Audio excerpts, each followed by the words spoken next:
mutuufu ekivulu tutandikire ku kivulu era tusooke tubuuze kuba tulaba ku TV ez'enjawulo tutandikire ku kivulu musumba prophet tutandikire gy'oli nabbi ndowooza aba prophet tutandikire gy'oli yes twalamusa mu linnya lya yesu era abatulaba tubagala nnyo kuva mu gospel industry olunaku lwaleero abatulaba ku TV ez'enjawulo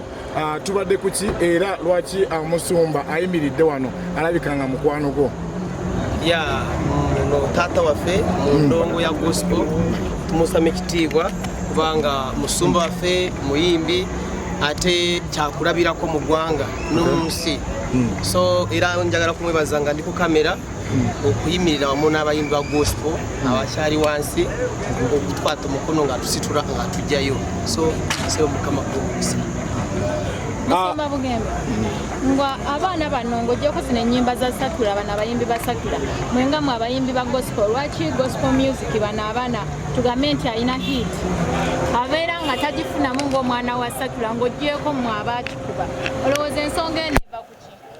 okufunamu otegeeza okufunamu sente nti bamutimbye wano n'afuna ssente aba afunyemu bantu abamuyize kubanga aba atandise okumanyibwa kyekibi okugamba nti ofunyemu oluyimba oyagala ogyemu buli kimu kye wali oloosa ogende katonda abantu abazimba mpola mpola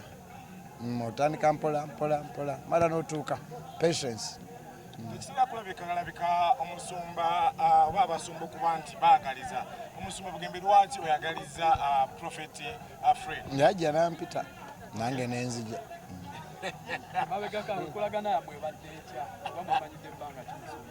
ndi mu kumuyiga bwizi naye nga ab'ofiisi yange bagamba muntu mulungi tujje tumuwagire so saagala gamba nti tuvudde wala nnyo sebo si nnyo naye no game like he was recommended nti yayimba bulungi n'omutima gwe mulungi so tumuwagire yakayingira mu ndongo mpaka kiboyinza omuwa ku kintu kino kyayingiridde kuba abadde musumba naye nga si mukubi wa ndongo endongo tusanyusa okukulaba ali papa kama kwatireko no it's good to kuba tatandise sabu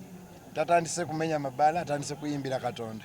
so bible egamba nti whatever is of value whatever is what noble kwegamba ekintu kyonna nga tekirimu kulumya muntu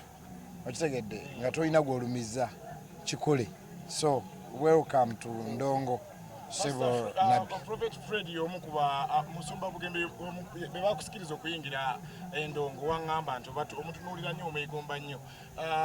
nga tonamusisinkana and congratulations abantu baze bangi ne bamuwagira nnyo ate ng'atandika butandisi so congratulations muganda wange saatandika bwentyo nze nali ntandika endongo nayimba mukwano gwange omu nanfuwa ssente ate nankuba akama nti ozinziriza ate nanzijako ne balansi kubanga bwe yajja nanfuwa n'abalala ne bakola ki n'abalala ne bajja ne banfuwa kati nanninda ku mulyango nange nakuwadde olukumi lwange naye luzadde abantu ababajajinga mu gospel naddala mainstream n'abantu abali eyo abajajinga endabika yammwe n'ekigambo kye muweereza ntanda ki gy'omusibirira naddala kuba ky'oyimba kirala n'abantu abalowooza endiga n'abantu abakukkirizamu balowooza kirala obuuza nze obuuzo mwembi buuzo oyo sebo ddamu ebibuuzo prophet okutandika endongo endiga ozigamba ki ekibuuzo atereza ekibuuzo kyo badde manyi endiga zigenda kutunulira zitya okuba nti oyingidde endongo ate endongo etambula oluusi kutandika endongo si kizibu kubanga nalyo liri mu makubo g'okukola ki okuyisa mu message ze tulina okuweereza abantu katonda ennyini yatandika endongo omusumba Bugembe ate okulabikako mu mabaala ng'ayimba onaalabikayo sebo ono gwe ndabirako era we neegomba mu bayimbi bonna mu basumba bonna mukwano tambula lugendo kubanga si buli just to advise si buli omuntu akiweerebbwa kitegedde nga bulaba oli ng'ofunye omukisa mu mawulire omulala asobola okugakola ki ogajjamu ati nigakola ki nigagamba so I advise rising gospel superstars tokipapira nnyo kino ekyokugenda mu mabbaala oba mu concert z'ensi kubanga oyinza okugenda n'obutadda bayibuli ga nti ayimiridde weegendereza oleme okukola ki okugwa okuggyako nga katonda akikoze eki akikuwadde so just as your big brother endongo eno ey'eside eno mpolampola. Omusumba omwegomba nnyo musabe oluyimba mu kamera zino zonna mukole oluyimba musabe oluyimba. Musumba gwe taata waffe mu ndongo eno nsa ompe kolabo. Amen. Nyina kirowooza but he's very humble kubanga abakola mu office yange oba kitegedde bakwogeddeko bulungi obukakamu obwetoowaze okitegedde so yensonga lwaki bafuddeyo nnyo muziki embeerewo so katugenderaawo in humility n'ennyimba tujja zikola sebo tewali mutawaana. Omusumba kapya kuva gy'oli osembye tuteerawo music tulina project empya ezitambula gyetugenda okusumulula saa yonna ebyaddala essaawa yonna oyinza okuva wano nobanga ali eniskini nota kuli Vixen bwe yali ayisa abantu n'endabira ddala era nagwe ne gavaako basaana kunoonyera kiki ekintu ekisinze nnyo okulumya enekeesi abasumba balala nga bakuyise kiki ekisinze nnyo okuyisa bubi kubanga tukwagala nnyo mu Uganda. Sebo yongera kunsabira busabizi ebibaawo biba bingi neyanza okunjagala ennyo era ne bonna abaagumiikiriza nga musanyuze gavuddeko mukama abawo omukisa gwe yongera kunsabira omusumba kati nimu omukulu ono abadde alina yaya ekintu kya federation nga bwe mbadde njogera ennaku zino buli kintu kyoba ekitandika kiba kirungi n'okiwa obuki obudde nga bwe mbadde njogera nayogera nenga nti president ani Eddy Kenzo honorable Kyagulanyi bonna b'amaanyi ate bonna balwanirira ki art kakati kyenjogedde kyekyo kyokka nti buli omu takanyuga bya munne n'abikanyuga muki mu kasasiro nti Kenzo byaliko byonna biki oba sibi kwega n'obijeregajerega nti ate oba Kenzo naga nti Bobi byaliko byonna biki kakati leadership calls for that maturity okukanya tugambe nti okay Bobi idea yo kulwanira nze muyimbi ate ne Kenzo idea ye kulwanira ki muyimbi nze naliwo federation ng'etandika era nze nawulira muyimbi saawulira politics sandi baddewo era njogera kate nti nze yawanika omukono neŋŋamba Kenzo yabaatukulembera abantu ne bamulonda ne tulondawo ne Shiba because the idea was about a musician omuyimbi owaleero omuyimbi ow'enkya omuyimbi ow'eggulu omuyimbi ow'emasaka ewaffe omuyimbi anayimba 20 years from now nti aleme okuyita muffe bye tukoze eki bye twayitamu ennyo kakati bwe twali kuziika Anko Katolo Bwama ne tuwulira n'ebigambo bya honorable muganda wange kwano gwange Mr. Kyagulanyi kati ninga okay kino kyombadde nze sikikola ki mbadde simanyi nti ne Dr. Hildaman alina etteeka lyakola ki libaamuwa ffenna twazibuka ki awo maaso konze okay kati kiba kirungi mu kifo ky'okubanga teboogera kinyuma nnyo nga abantu bonna ab'amaanyi boogera kubanga kinyuma nnyo nga Bobi ne Kenzo basobola okukola ki kuba bonna b'amaanyi bonna nsozi z'amaanyi bye mbadde njogera binayogera ewa Dr. ewa DJ Nimrod ewa muganda wange nerabidde he's one of the biggest YouTubers now Ibrake yes nabadde naye waka era kyenamuyitiddemu kakati neŋŋamba nti kinyuma nga bonna bakola ki nga bonna boogera nga Kenzo asobola okukubira Bobi namugamba nti gobadde oteesa otya oba kitegeera ne Bobi nga asobola okukubira Kenzo namugamba naye gobadde oteesa otya okitegedde so that tetujerega bujerezi nti omukulu Kenzo tajerega mukulu byagamba Bobi ate ne Bobi tajerega Kenzo byakola ki byagamba at the end of the day when the two mountains meet they will produce a very good product eri omuyimbi nze n'eri omuyimbi ow'enkya so kembadde njagala okwogera omukulu ono ayegwanyiza ekifo kyo mu federation kati nno nedda kamera bijjeewo laneeke kati ekyala neeke ngenda nacho kinoonyereze ensonga ye. Yakyogera tuli wetuli. So but first of all sinaba kwegaanako nakwata ekipande nga kuliko kifaananyi ekyo nenkwata ekipande nga kiriko ekifaananyi kya Levikson because bwe saaliwo munnange mwe abaatwala ekifo kya gospel okitegeera kakati nekino ate nga nze president w'abayimbi baki nekinkalakata nnyo nempulira nga nfa neŋŋamba abasajja kambaweyo ennaku 3 naye ndabye munnange balemedde mu ntebe entebe nga wogimanyi bwewooma mbadde saakiraba but first of all nze nateesa mu federation nenga nti bwe kibanga kino kirungi abayimbi ba gospel okay katumali okay babuuziza bannange nkama yebazibwe nsanyuso balabako mina bano be bansazeeko naye nga nandize edda ne mbabongako wamma kanzije kati nze nasaba neŋŋamba mbadde nsaba gospel ebeerenga eyinawo oku recognition oba ekifo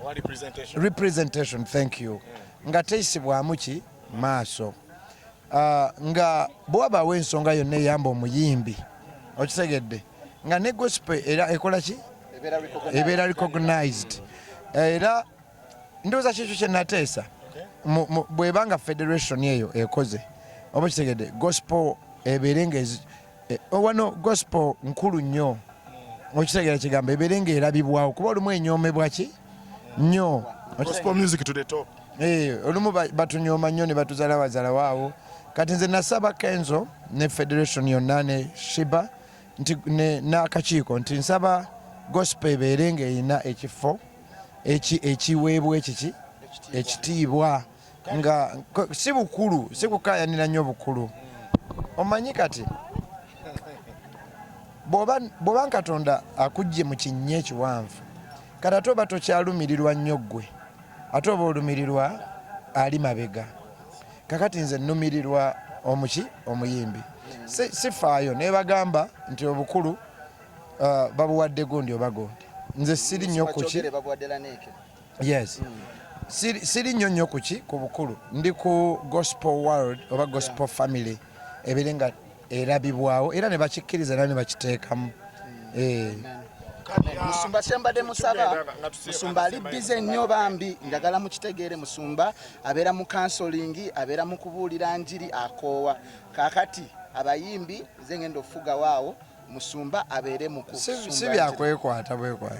byakuteesa tugenda teesa kakati federation eri mu kuzimbibwa byebigambo byange byeŋŋambye nti bwebanga nga buli ennungi okitegedde nze gye mpagira then ebyo byani akulira ani tukuyanze omusumba bannange taata sebo naye kwatako ekitiibwa honorable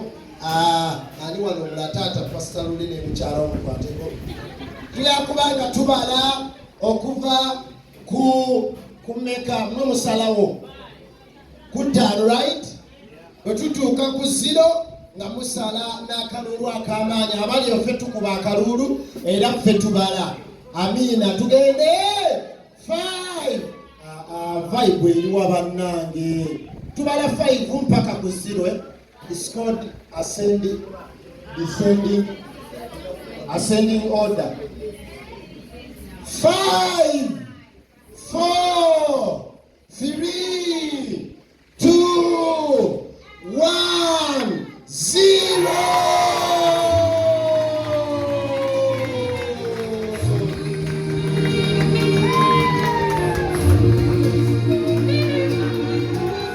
tweyanziza nnyo pulo DJ tweyanziza nnyo abakoze ku keeki gye bali mu nsi yonna obawe omwaka omulungi obawe obukuumi oli awulira nga talina mukisa omuwa omukisa omulwadde nnyo ali mu ddwaliro omuwonye nsabiro yalina ebirooto bye kulinnya ku nnyonyi kuzimba ku nnyumba mukama omwesigwa omuwa omukisa nsabira abo bonna bowadde ebirungi obikuume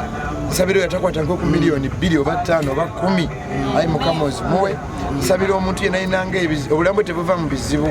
ng'oli omusajja gwe baleetera Yesu n'aleetera omwana we naga Yesu sabira omwana wange agw'ensimbu naye ekyo si kikulu naye bw'atagwa mu mazzi agwa mu muliro kwegamba oli abo abantu bwe batyo obwo bulamu na bulimu kino kizibu kiggwa kiri ne kikola ekijja naye nsaba Katonda agole omukono gwe ateese omuyaga ogwo mu bulamu bwa buli muntu ali ku channel eno era nensaba Katonda omwesigwa nsabira omuntu yenna nga yawulira dda aloota ebirooto ng'ali mu nnyonyi aloota alina ssente naye tebituukirira Mukama nsaba bituukirire saba omuntu ng'aliko abamuloga nga naye akimanyi gundi amuloga naye nga talina maanyi mu linnya lya Yesu Kristo yafa n'azuukira eddogo likome nsabira omuntu yenna nga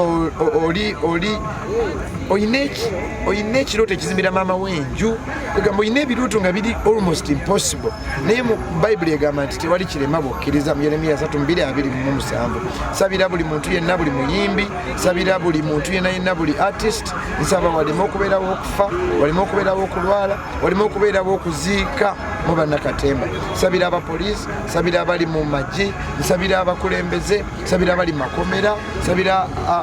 abali mu malwaliro nsabira abantu mwenna ng'onfaanana maama yafa taata yafa tomanyi kiddako Katonda omwesigwa akubulira ekiddako era oligamba nti ku interview eyo nga babuza Wilson bansabira omukisa era mbasabidde omukisa kubanga nze byendi saabisuubira bannange nsabira naawe Katonda akutemere ekkubo oleme okuggwamu essuubi oleme okuwanika nsabye mu linnya lya Yesu Kristo yafa n'azuukira oddemu amaanyi ne bwebanga ensi eringa ekuziiseeko ettaka bayibuli egamba nti Yona yava mu kyennyanja ennaku ezi 3 Yesu yava mu ntaana ennaku ezi 3 nsabye Katonda akuggyeyo mu buli kinnya kye waggwamu nsabira omuntu addugala ogyemu embuto onywedde buli mwenge okwegamba buli kimu okikoze owulira oddugala singa ofa kati geyeena saba Katonda akuwa amaanyi okulokoka n'okugendangako mu kkanisa ku Sande ku makya nsabye omukisa gwa Katonda ku mmwe Katonda abasonyiwa ebibi oba ffenna atusonyiwa ebibi atuwa obulamu obulungi sabidde byonna ebigenda mu maaso mu ggwanga